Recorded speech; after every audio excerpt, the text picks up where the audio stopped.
Welcome to this edition of the YAHOWAH blog. I'm your host, Craig Winn. This is a Saturday, the 30th day of August, 2025. In our program last night, we made considerable progress through the book of Daniel in the 8th chapter. And we reached a point where we were detailing the life of Alexander and those who would replace him based upon what the testimony revealed about these characters, recognizing that the man called Alexander the Great was really a revolting individual.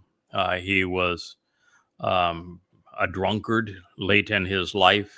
He was incredibly licentious. He was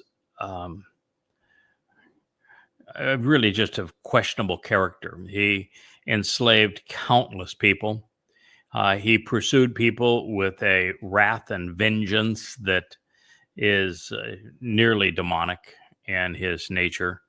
Yes, he appeared to have made many good calls and battles, to have prevailed as a warrior, but he didn't contribute much of anything else to the world, and all in all, he was a net negative.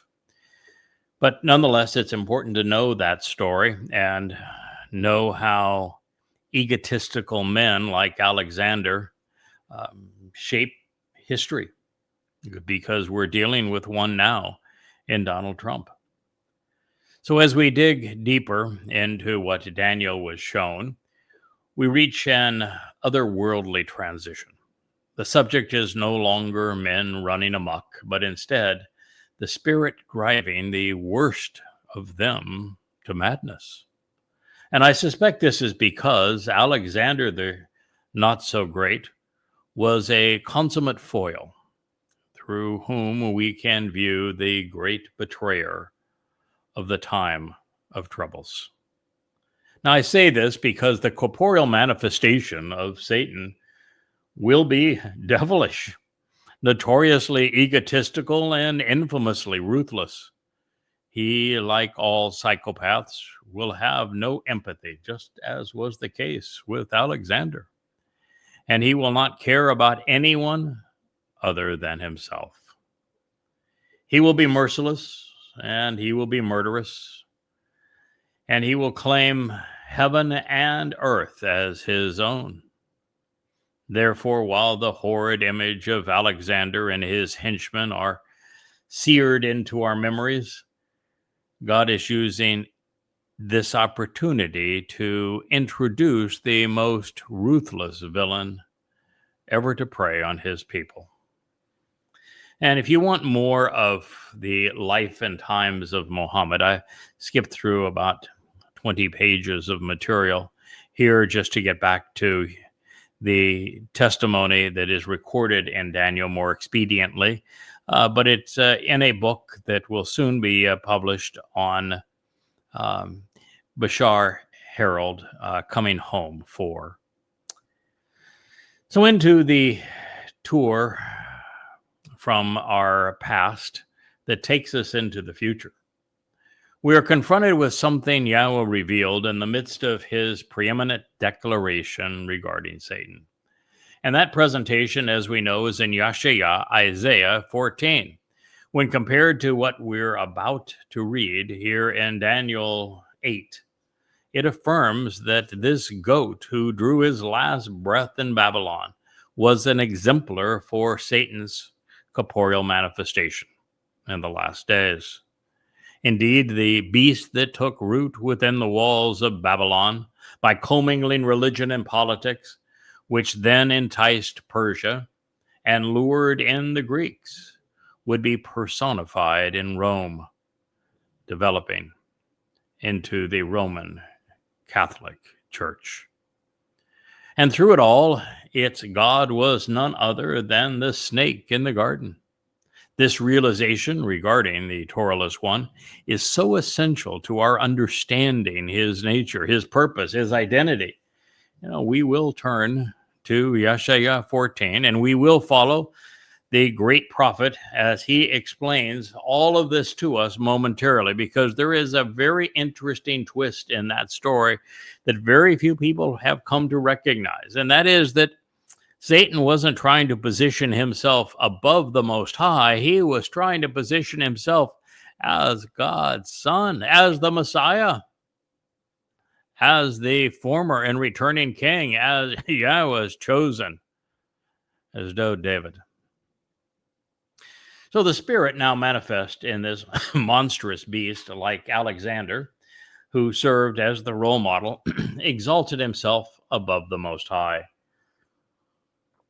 Also consistent with what we're told in Yeshaya, Hillel ben Shakar, as is his name, means that he radiated light as the son of the rising sun. He was an arrogant one, modeled after the reverence for the sun, which is germane to Christianity, to Judaism, and of course to Islam.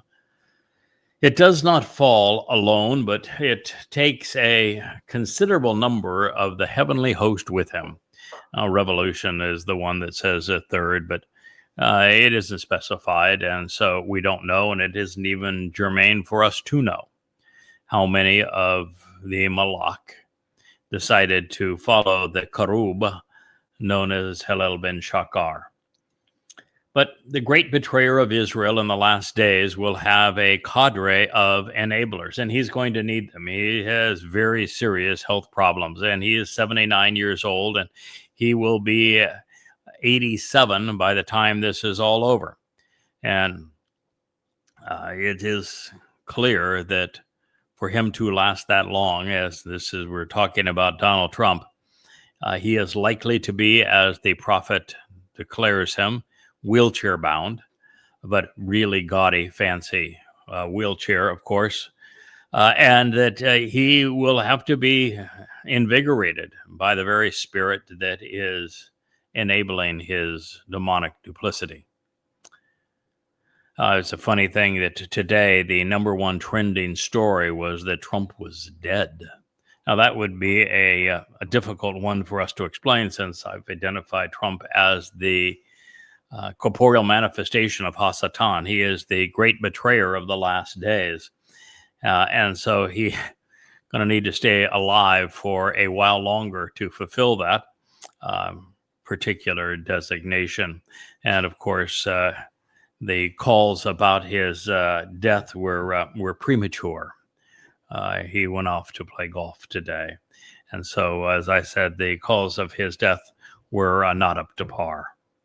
Now, one final note. Ruach spirits in Hebrew are feminine, even though we consider Satan, who is one of them, to be masculine. So when speaking of this wayward spirit, I have chosen to use it as opposed to she, because in the translation from one language to another, she just doesn't fit our ears. And it was exalted as great. It was magnified in importance, while insolent and arrogant, promoted, praised, and elevated well beyond the host of the heavens or even a lofty army. Shabbat Shamayim, a vast array of implements and messengers of the spiritual realm or sky from Saba to go forth willing to battle on behalf of and serve. But then it was brought down. It fell from a higher place to a diminished position to the earth as part of the host of the spiritual realm, along with some of the brightest luminaries and heavenly powers. And it tread upon them and trampled them as the aggressor among them. So this is Daniel 8:10. Now, Satan was apparently the most exalted, certainly one of the most exalted of the heavenly host. And as such, he was selected and dispatched to earth to serve as Hasatan, the adversary, which is the alternative to God. But he did not come alone, but instead with an unspecified number of malakim, spiritual beings, and they would include some of the best and brightest among the vast array of incorporeal messengers. And in conclusion, it also appears that Hasatan was like Trump, and that he did not play well with others.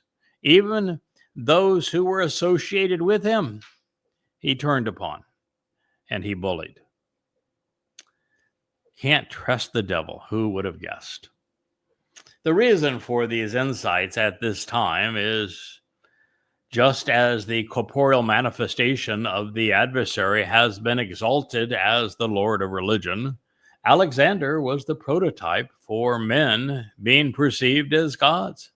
His name was almost always followed by the great. In this way, the Macedonian tyrant who slaughtered his way to infamy and sought to be worshipped as a god serves as exemplar for the Antichrist.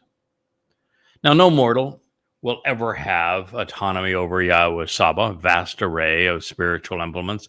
Therefore, the inference here is that the beast who came down to earth with these Malach was one of them, and likely the Karub in the garden. Now, recognizing this, our determination of the identity of this individual who is now possessed by Satan, and I'm talking about this corporeal manifestation who we've identified as Donald Trump, is enhanced by realizing that they will share many traits that are common. And this is one of them. We will turn to Yeshaya 14 in a moment and consider more of them, but the fact of the matter is, Hasatan and his corporeal manifestation, Donald Trump, have a great deal in common. They're both psychopaths. They're both without empathy. They are both exceedingly narcissistic. They are both duplicitous. And there is very little correlation between what they believe and what they say and reality. And they actually despise humankind. So when we do these things, and we're going to find ourselves in a place where the reference to Kokab, those considered stars in this time of darkness, the seemingly best and brightest, the most illustrious and empowered, are going to be in the fall sent down, and Satan's not going to go quietly into the night. In fact, most English Bible translations, slavishly parodying the familiar phrasing of the King James Version, present the impossible. They say that the beast waxed so great that his ego brought down the stars to the earth. What they fail to consider is that not only that spiritual beings are comprised of light, therefore their heads don't bump into things. We have long used stars as metaphors to describe the best and brightest among us. The most famous and influential. It's a metaphor. With this revelation, we know that neither Satan nor the Towrahless one operate alone. And this was done with Alexander and then Rome, Paul and his church. These beastly blowhards are aided and abetted by demons, both literal and figurative. Before we go back in time to understand what lies before us in our future, I'd like to share a couple of additional thoughts. The reason that Yahweh has described the beast's legacy of institutionalized religion beginning in Babylon, and then explained how it was used to inspire the leaders governing empires evolving from it, is that he wants us to appreciate how Hasatan expresses himself in the psyche of those who lead nations and empires. The vestige of horrible behavior we chronicled in the life of Alexander and then Rome demonstrates why we are best served to forego religion and politics, patriotism and militarism. The history of these beasts is the story of civilization and the consequence of man pursuing Satan's agenda, all to plunder, to enslave, to deceive, and to kill. Although those characteristics seem exceedingly Islamic, don't they? Plunder, enslavement, deception, and murder. Many, if not most, of the leaders that we have chronicled up to this point sought to be worshipped as if they were gods. And so, in their murderous deeds and egocentric ambitions, we find a microcosm of Satan's persona and his cravings, and to come to know that the Towrahless one of our day is going to be very similar to them.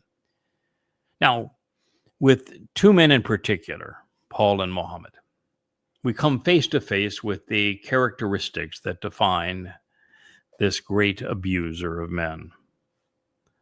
They were both, admittedly, by their own confession, demon-possessed. And they devoted their lives to advancing Satan's agenda. They confused billions, tens of billions between them. As the devil's advocates, they were deceitful, conniving, egotistical, manipulative, covetous, and sexually perverted. This goat, Alexander, is a particularly telling exemplar of the beast. He proclaimed himself son of Amun, the king of kings, the master of the universe. He was an absolute dictator who sought to control the world through force. Those who sought to defy his wishes or rebel against his influence were enslaved or exterminated. Death and destruction were his constant companions. His family was conniving, paranoid, and dysfunctional. And in this world, the military, the government, and the religion, even the caste system of economic schemes, they were all integrated. They were all inseparable. They were all imposed by Muhammad and his ilk, as well as by Alexander. And let's not forget the condescending ego. In modern times, Trump would be his lone rival, if we're talking Alexander, as an imposing narcissist and relentless psychopath. Now, just as the previous statement leveraged the past to address our future, and the arrival of the corporeal manifestation of Hasatan, the adversary, during the time of Israel's troubles, so too is what follows. It reads, and up to a point, the empowered leader of this host of spiritual beings will be exalted and glorified, honored, and considered great. So, because of him, the constant and enduring will be forcefully lifted up, and they will be caused to be raised. Then the sight and establishment of his consecration and sanctification, also his sanctuary, his shrine or temple, will be forcibly overthrown and tossed away, compelled to be cast off and hurled into oblivion. That's quite a statement, isn't it? It's Daniel 8:11. And like so many words comprising it in the Hebrew lexicon, we find here Ad, Sar, Saba, and Gadal. And the fact is that all four of these words can be positive. They can convey a neutral situation or attitude, and they can be decidedly negative, such that context becomes the determining factor. So while I would say that the juxtaposition of Ad and Sar indicate the rise of the Antichrist, this figure that we have labeled as such. He is the great betrayer. He is the adversary's advocate. He is going to be thwarted ultimately by the role played by the restoring witness serving the king being Dode. And I think that this statement, like the previous one, is therefore describing this conflict and therefore pertains to this corporeal manifestation of Hasatan. And it is the Ruach of Satan which has been Gadol, exalted and magnified as the God of Christianity, Judaism, and Islam. He is the Lord of the earth and worshipped as Jesus, as Hashem, as Adonai, and as Allah. And he and his fellow fallen Malach were among the brightest in Shamaim. But their duplicitous role is to push everyone down, including those who are associated with them. The only silver lining here is that his glorification was written in the perfect conjugation, telling us that it will soon come to an end. In this prophetic pronouncement, the first of the three statements seems to indicate that Satan's corporeal manifestation will declare that he is God. So to spare the covenant family from this outrage, once again, this outrage, I should say, we should once again find Yahweh removing his children to be consistent, would we not? In the previous use of ha-temed, the constant and enduring, were to be sure, taken away and removed. This time they are they are lifted up and raised. This is our Heavenly Father honoring his promise to protect his family on Shabuah, the promise of 7 Shabbats. The timing is also important because this is when the Towrahless one is slated to eviscerate Israel, making the nation indefensible through the so-called two-state, I don't even want to say solution, we'll say dissolution. With the third sentence within this prophecy, we're brought forward in time to Teruah, the harvest after Shabuah, the day of the herald, when the dreams of the devil and his denizen, well, they will be squashed. All that they sought to establish with their gaudy and grandiose shrines to their ego, this sanctuary to Satan will be overthrown and they will be cast off into oblivion. Therefore, God is revealing that the spirit of Satan within the Towrahless one will be esteemed by the preponderance of people, particularly Israel. To a greater extent than Germans venerated Hitler, he will be glorified. He's going to be worshipped because he will be perceived to be the ultimate warrior and peacemaker, a savior in God.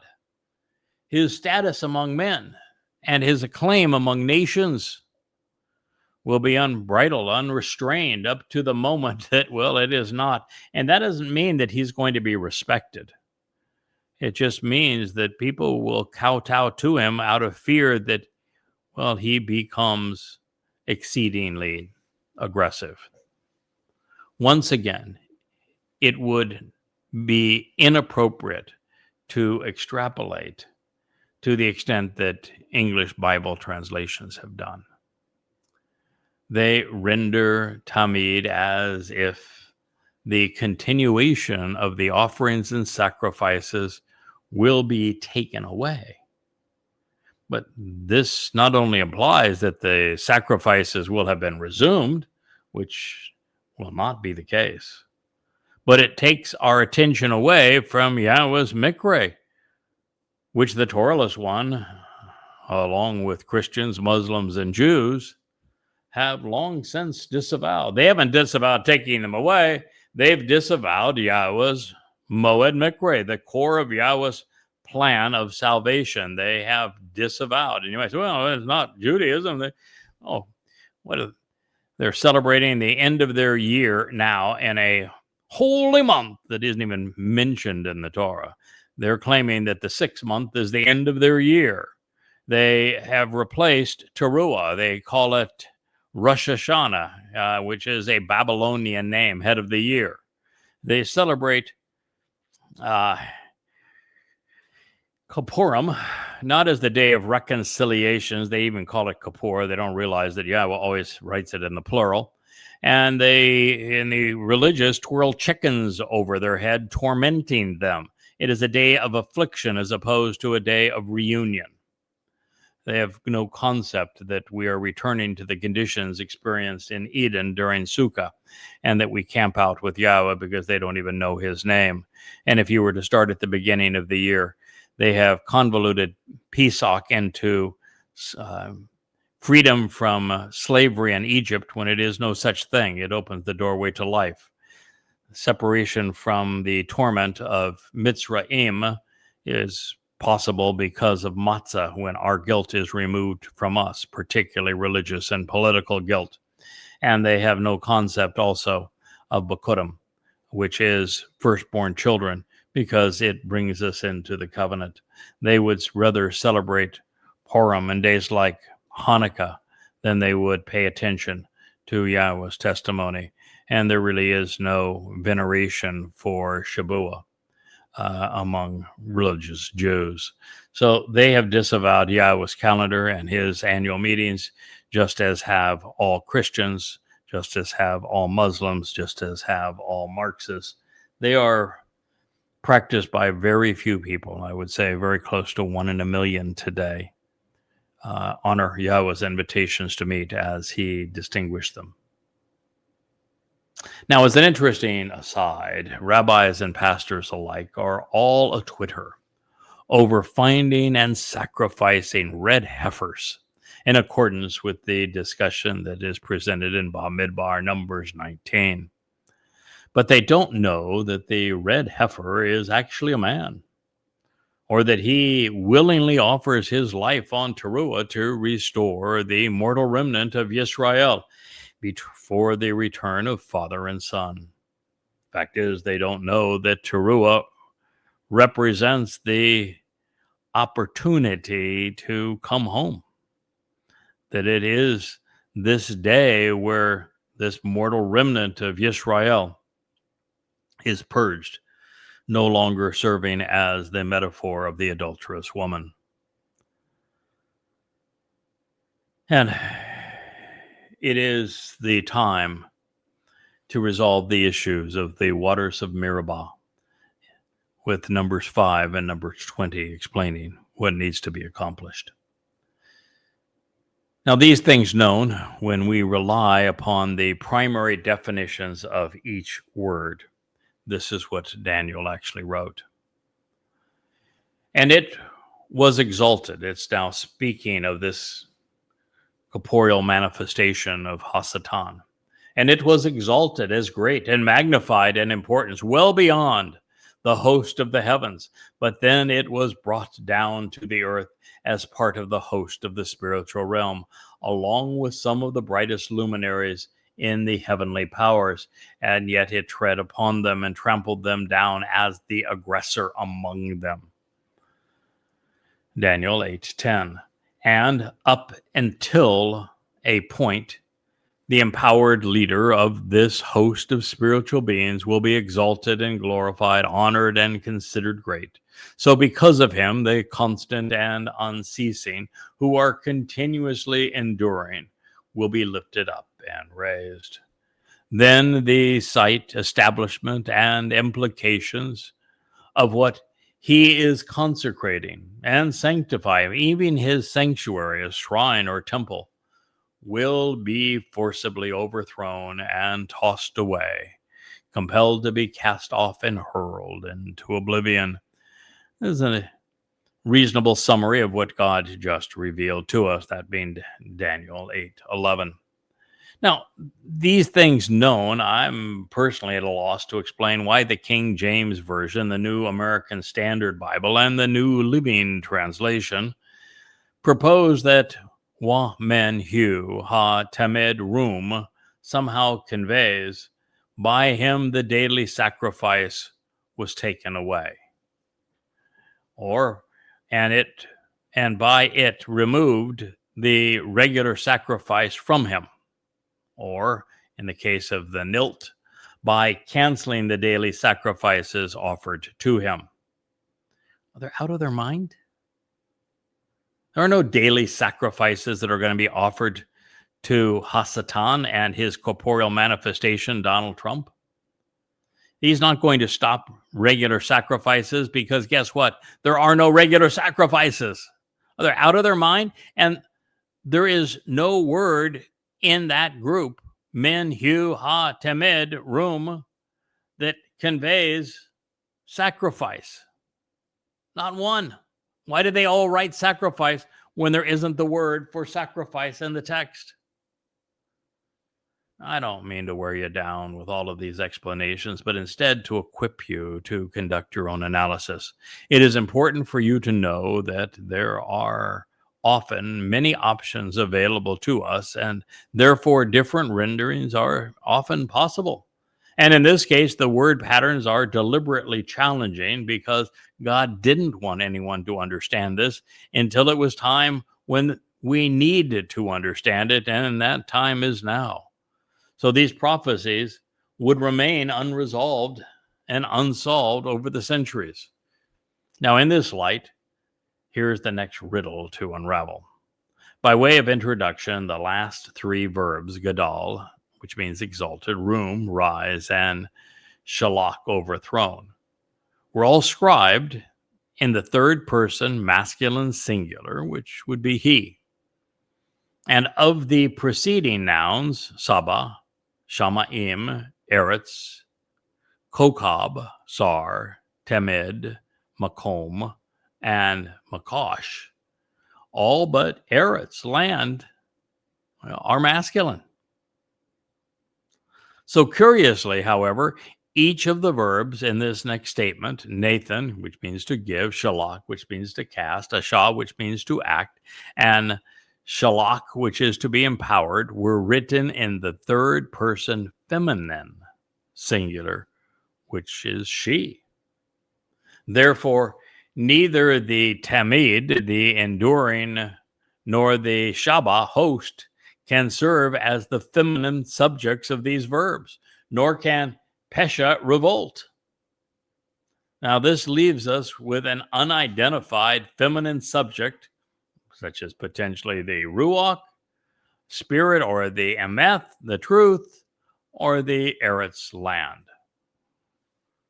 Now, adding to the complexity, in this Niphal stem, where the subject carries out and also receives the action of the verb, which is a gift, Nathan, to give, it can be rendered as she will give or she will be given. These things known, here's my interpretation of the text. She will be given, Nathan. She will promote this offering being presented and bestowed, Nephil imperfect. She will pursue and receive this gift with ongoing consequences throughout time, over to the continually persistent and enduring al-ha-tamid, to those who are constant and unrelenting. That's a masculine noun. A host of spiritual implements, Saba, a vast array of envoys and messengers now engaged in battle, also masculine, because of the Pesha, rebellion, through this defiance and revolt. Pesha is also masculine. And she will cast shalach, so she will throw out the hiphil imperfect, where she will cause truth to serve as a reflection or extension of herself into perpetuity, such that it is perceived as trustworthy and reliable to the land. And she will respond, acting and engaging, and she will succeed pursuant to being empowered and prospering. But for a while, she will be victorious and useful, but in the perfect conjugation, there will be a limit of time. So given the choice, I think in this case, one of the most interesting possibilities is to capitalize she such that she is Yahweh's Ruach, given the Tamid, the enduring, as a Saba, a host of spiritual messengers as a result of Pasha, this rebellion. This makes sense for a number of reasons. First, the covenant family members will be inheriting the responsibility of guiding the mortal remnant of Yisrael into and through the millennial celebration of Sukkah. We will need their help. Second, there will be a countless array of Pesha, defiant and revolting souls, which we will be given the responsibility of judging, convicting, and sentencing. And the Malak are perfectly suited to collect the perpetrators, keep their souls restrained, present the evidence against them, carry out the appropriate punishments, and then take them off to Sheol. And third, the covenant's children grow and become ever more like our Father. So it's only right that he trust us with managing these Malak as we carry out our responsibilities and explore the possibilities throughout the universe at this time. Now, while I would have preferred that Daniel chose a verb more in keeping with the process than shalak, cast, especially since the object is a myth truth, we are best served to perceive she as the Ruach spirit again. This is because in the Hiphil imperfect, the truth becomes an extension of herself into perpetuity. And as we have learned with Yeshaya's portrayal of the seven spirits of Yahweh associated with the Choder, the Ruach is truth personified. Also, since the Malak are Yahweh's spiritual messengers, it's only natural that a Shabat, host of them, would flood the Eretz land and earth with that which is verifiable and true. At this point, it makes some sense to perceive that the Eretz, which is a recipient of the Emeth, will then respond appropriately, making the she associated with Asha engaging people of the earth.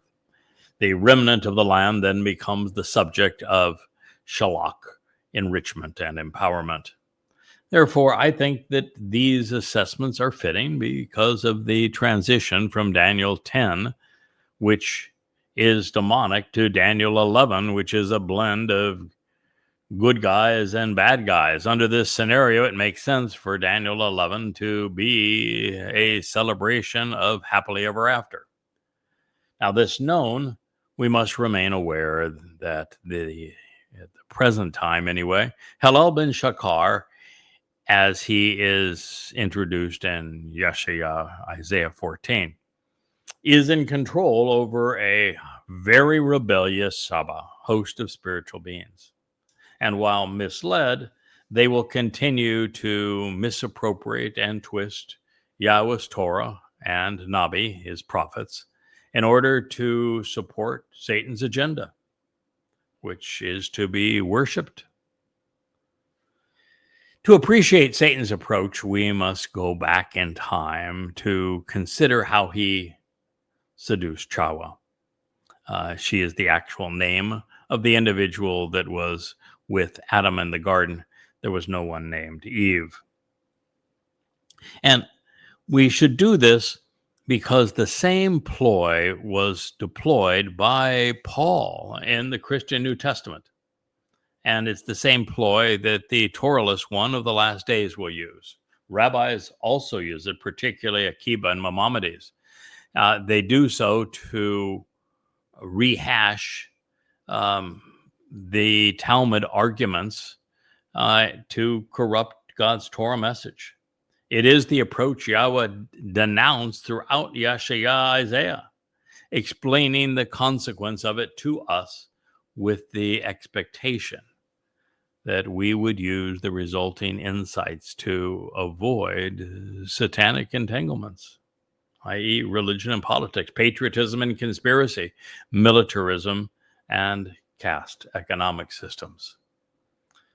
So after Satan misquoted something Yahweh had conveyed, Towrah took the poisoned bait and she ran with it, adding her own interpretations and her embellishments. Their intent was to invert reality and elevate a myth about that which was created, such that the people and the Malach were perceived as gods. But why? God is on record offering us everything we could possibly desire. He has provided the means to perfect us and to make us immortal. He has promised to adopt us, enriching, empowering, and enlightening us to the extent that we become infinitely superior to any and every god that mankind has ever conceived. So what's the advantage of them? Join the covenant. You'll be infinitely superior to the myth of Jesus Christ. Won't even have to pick up your cross. Now, as the covenant's children, we will inherit the material and the spiritual realms. A couple of trillion galaxies out there, folks. Now, that's everything that exists. And then for good measure, Yahweh will teach us how to create a new universe of our own making. So even if it were possible for us to become divine, and it's not, nothing would be gained by becoming a rival god. Further, being God happens to be the most difficult job in the universe, and it is largely disappointing as a result of his creation continually disavowing him, even worshiping human constructs instead of engaging in a familial relationship as he designed and intended for us. So Satan, to his credit, has been very good at being bad. Up to this point, relatively few have chosen Yahweh over Hasatan. If it were a popularity contest, the adversary has won by a Trumpian landslide. And that is likely as God intended. Indeed, the very reason for creating and deploying the serpent. Yahweh wants a family, and he wants those who are in his family to be intelligent and thoughtful, loyal and rational. He's not looking for an empire. He doesn't want a religion. So driving this point home, Satan misleads through Babel, confounding people by intermixing truth with deception and commingling religion and politics. He prevails through misappropriating, misconstruing, and misquoting the Torah and the prophets, twisting and perverting God's message.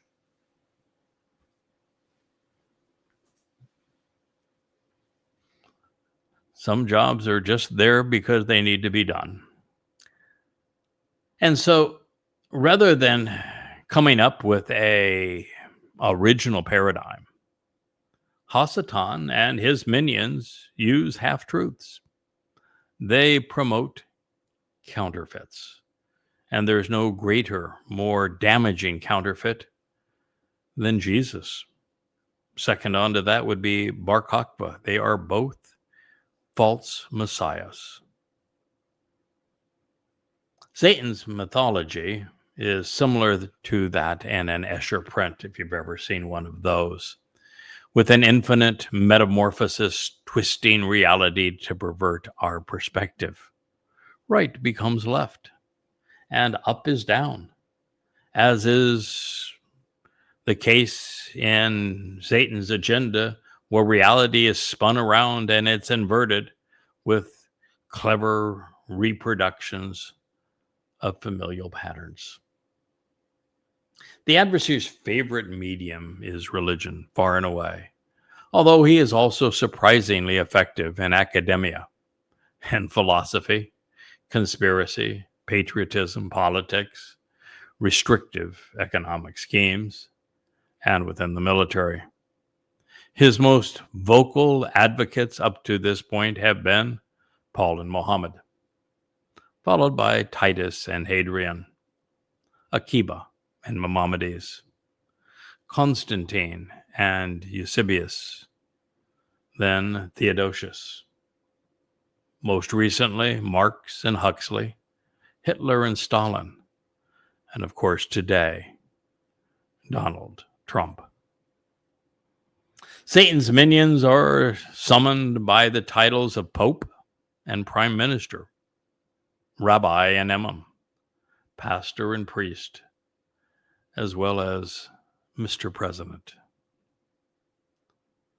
So in this next pronouncement, the Echad Kodash, the one set apart, must be Elia, who is among Yahweh's two witnesses during this time of trouble.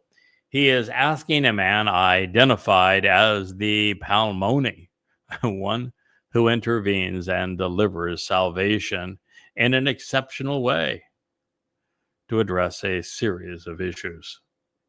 He wants him to explain the duration and extent of this vision, pertaining to the constant and enduring, as well as the devastating and desolating rebellion that is transpiring at this time, particularly as it prompts the set-apart and heavenly host to ponder the implications of worldwide subjugation and oppression.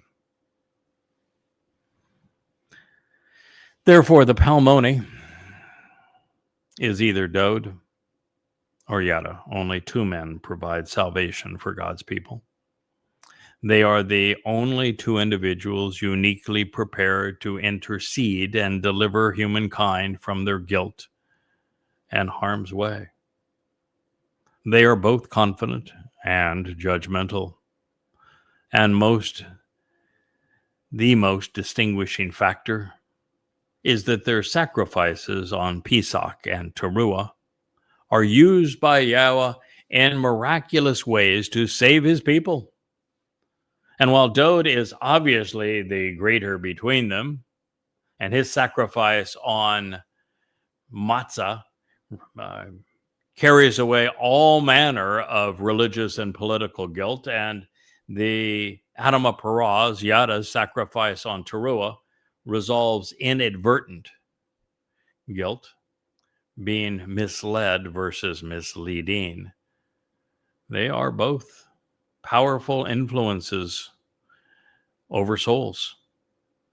And while Dode is obviously the most important, as I have mentioned, it is Yada's sacrifice at this time that God uses to resolve the current crisis of rebellion, because it must end now for there to be a homecoming on Yom Kippurim.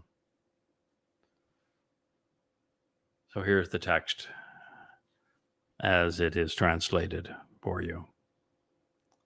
Then I choose to listen intently, and I heard Wah Shama.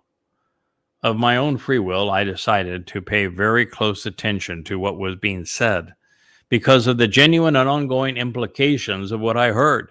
Call, imperfect, paragogic, cohortative. That's a mouthful, isn't it? Call stem means we interpret this call to listen genuinely and as an authentic plea to listen. Imperfect means that he would do so habitually and there would be ongoing implications of what he heard. Paragogic, creates a sense of emphasis for all of this. This was important. And the cohortative is an expression of first-person volition. So then I chose to listen intently, and I heard Echad Kodesh, one who is set apart. Echad means one. That's what Echad means. Kodesh means set apart. That is what Kodesh means. So this is one who is special and distinct. He is prepared and devoted. And he is speaking. So then I chose to listen intently, and I heard Echad Kodash, one who is set apart, speaking, Dabar, communicating, using words and language, Peel participle, masculine singular. The object is influenced by the dramatic and impassioned nature of the message being conveyed by this individual. The Echad Kodesh, the set apart one, asked the Palmoni, the one who intervenes and delivers salvation in an exceptional way. Laha Palmoni, to the one uniquely prepared to intercede and save, in whom we can be confident in considering, from Palal, to intervene, to intercede, to be judgmental, Pala, to be distinct, separated, distinguished, set apart, exceedingly uncommon, Palet, to safely deliver and save, and Pala, in a uniquely exceptional and even miraculous way. And Ma, pondering those implications, concluding with On, which speaks of all things pertaining to any of this, with the Ane Y Yod conclusion, making this our Palmoni.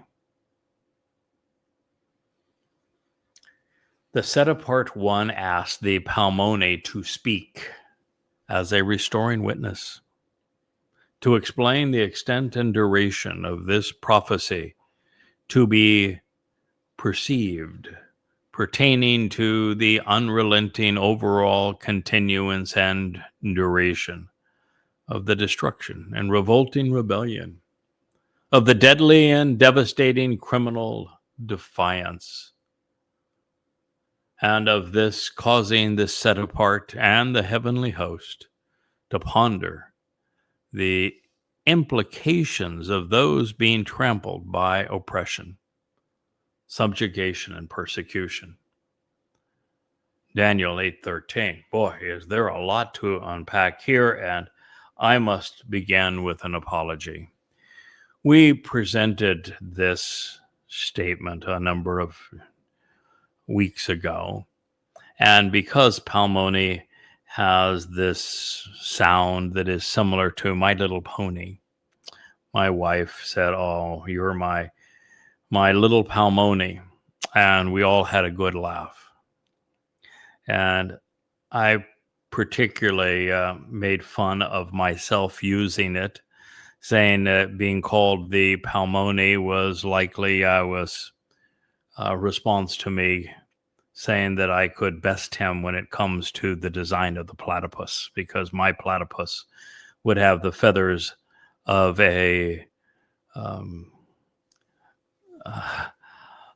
colorful bird and would fly.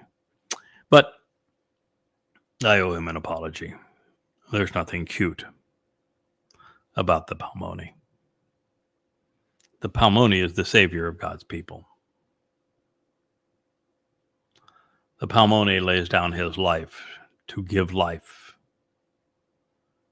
to Israel. And so this is an exceedingly important title. The Palmoni is one who intervenes, who delivers salvation. And the Palmoni does so in an exceptional way. This individual is exceedingly important to God's people at this time.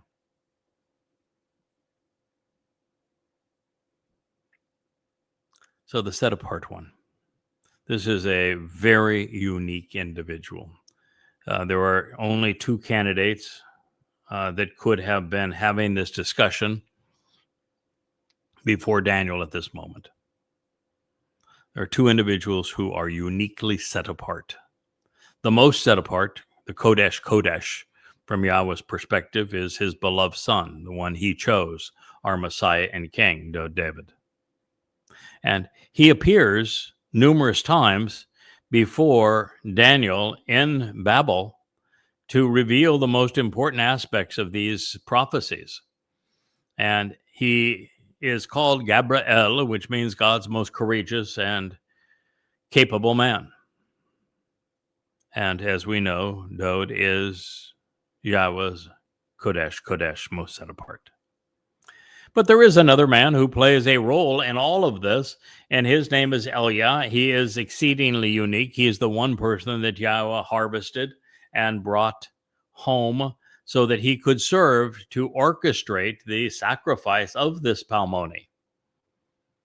So he plays the role of master of ceremonies, just as he did 2,888 years prior to this moment when he lambasted the religious and political influences in Israel, ultimately leading them to their humiliation and death. So either one of these two men is speaking to the palmoni, and both know him very well. Palmoni is Yada. When we read Numbers 15, the entire story is about these three men. The bull, who is the palmoni in this case, the ram, who is David, and the goat, who is Elijah, the prophet, who is returned for this occasion. They are God's primary three implements that fulfill the final three Moed Mikre. Palmoni has responsibility for Shabuah and Towrah. Elia has shared responsibility for Towrah and Koporim. Dod is in this position because he fulfilled Pesach, Matzah, and Bakorim previously, and his sacrifice makes Shabuah possible. And he is the beneficiary of the Towrah sacrifice, and he returns on Koporim to be king of Sukkah. That would mean Dod is the man.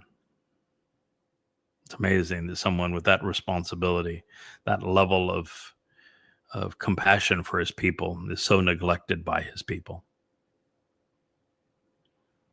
So the set apart one asked this palmoni, and at this particular case, the palmoni is absolutely, unequivocally the Adamah Parah. He is the par, this bull. He is the bakar, this bovine that God has set in place to purge his people of their guilt so that they can receive Dod back as their king and be part of the millennial Shabat. He's the one who intercedes. He delivers salvation. And because of what God does through his sacrifice, it is delivered in an exceptional way. And so they asked the palmoni, this intercessor, to speak. And he would speak as an ad, a restoring witness. That is his primary mission. And he was asked now to explain what I am seeking to explain to you, which is the duration of this prophecy that we are analyzing now, pertaining to the unrelenting and overall continuance and duration, the time from beginning to end of the destructive and revolting rebellion of deadly and devastating criminal defiance. That criminal defiance against God is being manifest as Islam perpetrating Al-Aqsa Mosque 2.0, killing an unbelievable number of Jews, raping, enslaving, torturing, and tormenting them. It is being manifest by the Marxists who are chanting death to Israel. It is advanced by the Haredi, these ultra-Orthodox Jews who are just nothing but insane parasites destroying Israel. It is also of fundamentalist Christians who are reflections of their religious texts and therefore overtly anti-Semitic.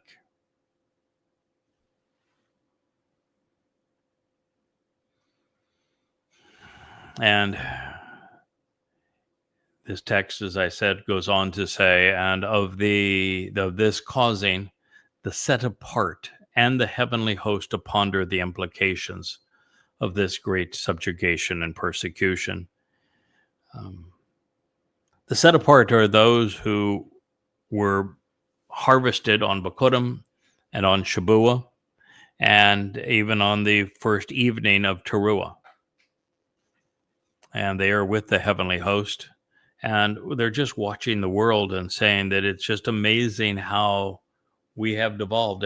I spend considerable time in social media, particularly on X and Facebook, and what I see, what I read, I'm just constantly overwhelmed by the fact that humanity barely exists, that we have devolved to the point that we have no morality.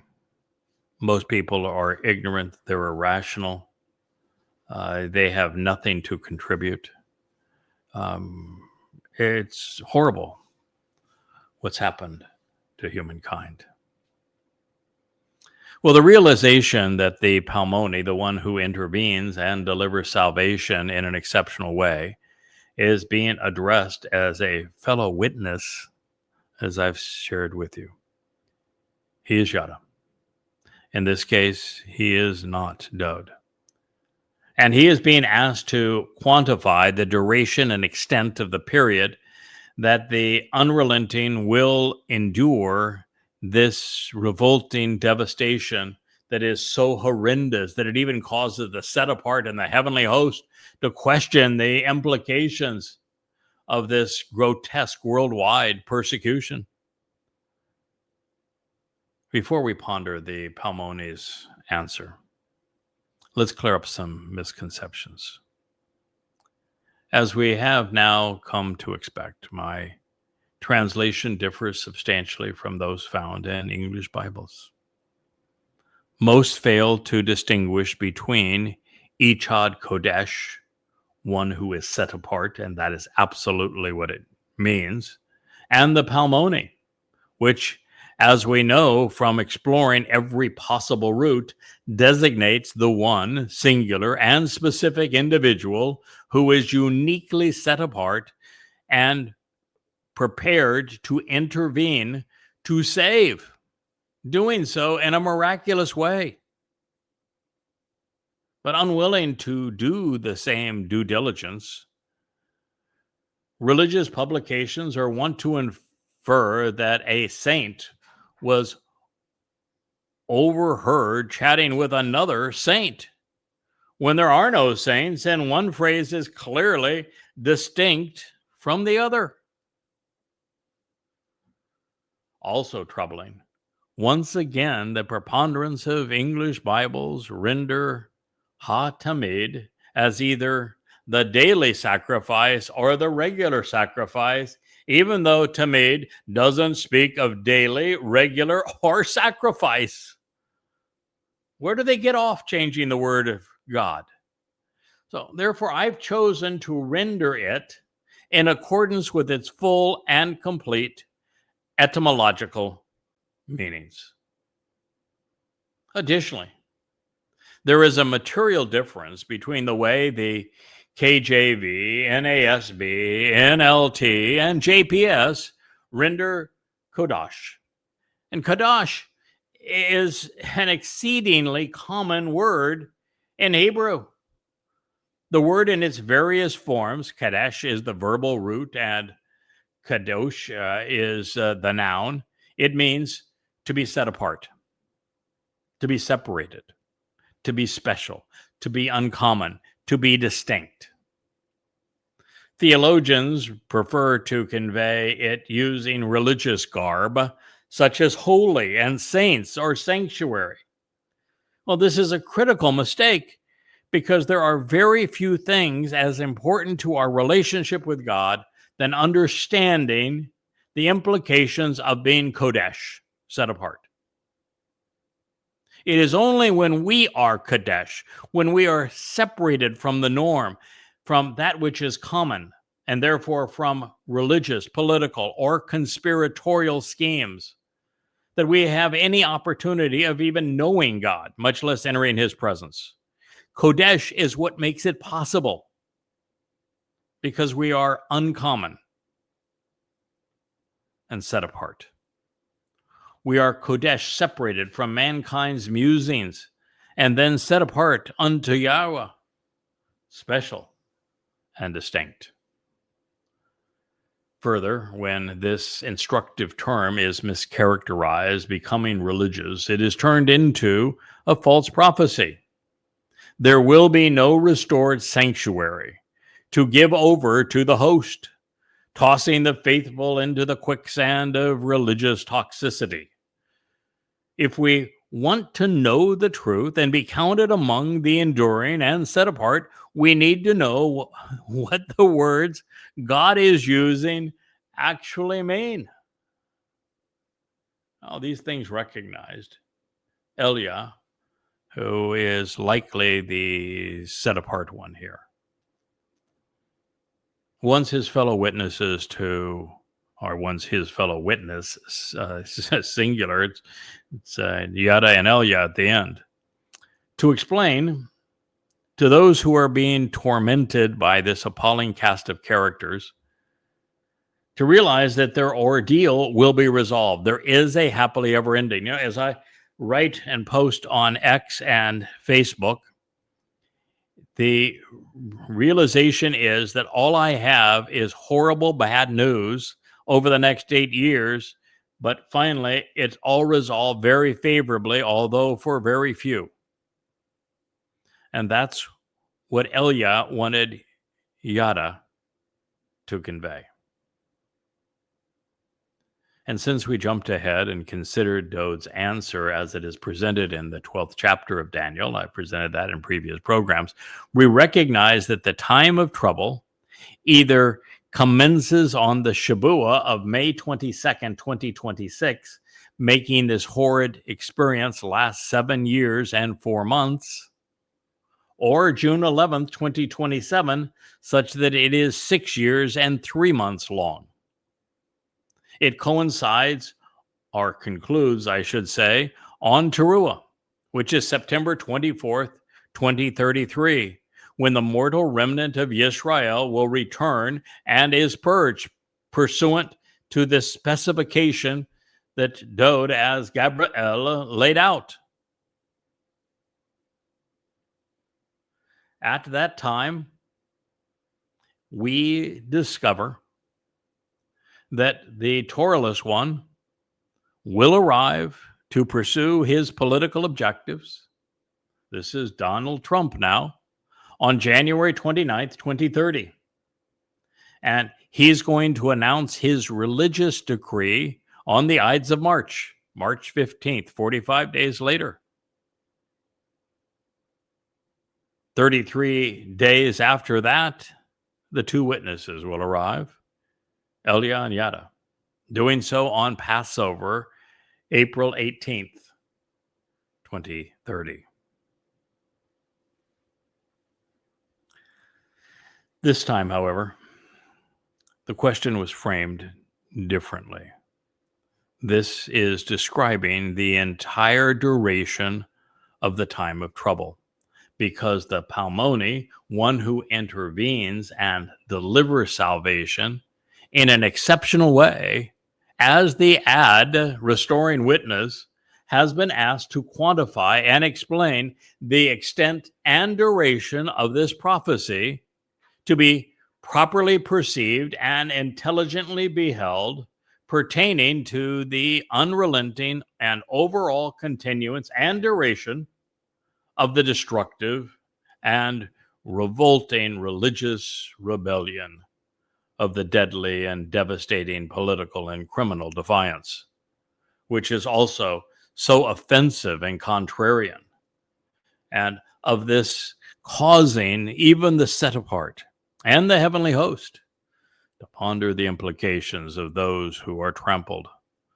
by this oppressor, being subjugated and persecuted. Therefore, This would be the duration of the time of trouble, from the horrendous beginning to the glorious conclusion. And based upon Yahowah's declaration in the 17th chapter of Isaiah, it must commence upon the fulfillment of Shabuah. So now, based upon the answer in the next statement, we know which promise of the Shabat is the one that will actually begin the time of trouble, which could be distinguished from the Shabuah that will designate the Katzir harvest. Now, this will reveal the last possible date that the so-called two-state solution can be imposed on Israel as it is described in Daniel and in Isaiah. This narrowing of the nation at the waist between Gaza and what is errantly being referred to as the occupied territories of the West Bank will make Israel vulnerable and indefensible. So while the devil's advocate will rise to international prominence based upon his role in brokering this deal, it will winning a prize, a Nobel Prize, I'm sure. It will immediately trigger war. Promises will mean nothing. With millions of combatants flooding into what remains of Israel, trampling God's land and his people underfoot. The intent of this Marxist Muslim coalition will be to turn the two-state solution into the final solution to what they have come to view and promote as the Jewish problem. Oh, the next statement provides the answer that we have been waiting for, and I'm going to ask you to wait a little bit longer because we've gone well past our hour time, and we will pick up at this point on Monday with our continuation of this series on the Antichrist from what will be the fourth volume of our series called Coming Home. So I thank you for listening. Good day.